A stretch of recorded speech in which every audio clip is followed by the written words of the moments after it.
What I really want to talk about today is part of that idea of feeling. I don't know how many times during sessions I've been told that, well, we're really not supposed to feel in the office, right? Isn't that just bringing too much emotion to the workplace? And honestly, feelings belong at home, right? They don't belong at work. So why in the world are you bringing them in here? I'm going to have to tell you, if you've ever looked at anything about emotional intelligence, one of the first things you have to think about is feeling the feeling.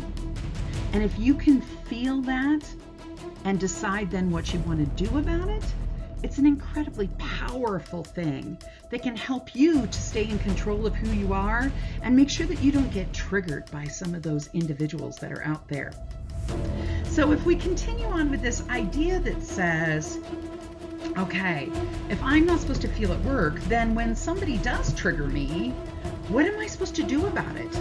Am I supposed to just take that feeling and shove it into a little box?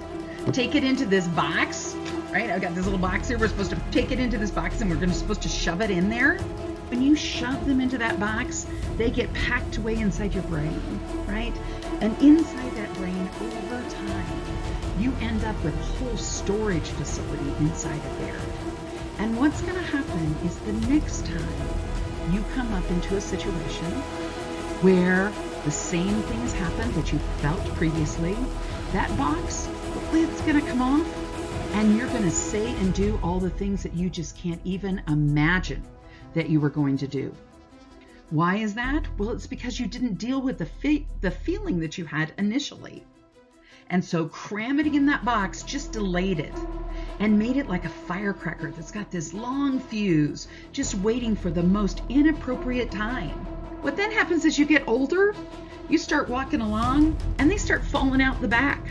And what they do when they fall out the back is they explode in these totally unforgivable ways, which means that all of a sudden you're having a conversation with someone about one thing and all of a sudden now you're emotional about somebody else. Believe me, I have plenty of those storage facilities in my head as well, and they've come out many times when I didn't want them to. So because of that, we've got to be very careful about those feelings that we have and those boxes that we shove them into our head. So the idea behind this is don't shove or stuff those emotions into a box.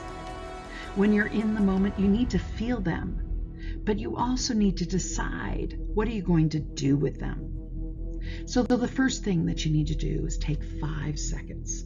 I talk about 5 seconds a lot. And when you feel that emotion, you slow the moment down. You freeze that moment. You name it. You find one word to describe it. One word to describe that emotion. Once you have that one word, then what happens is that you go ahead and think about what do you want to say, and then you think about what you should say.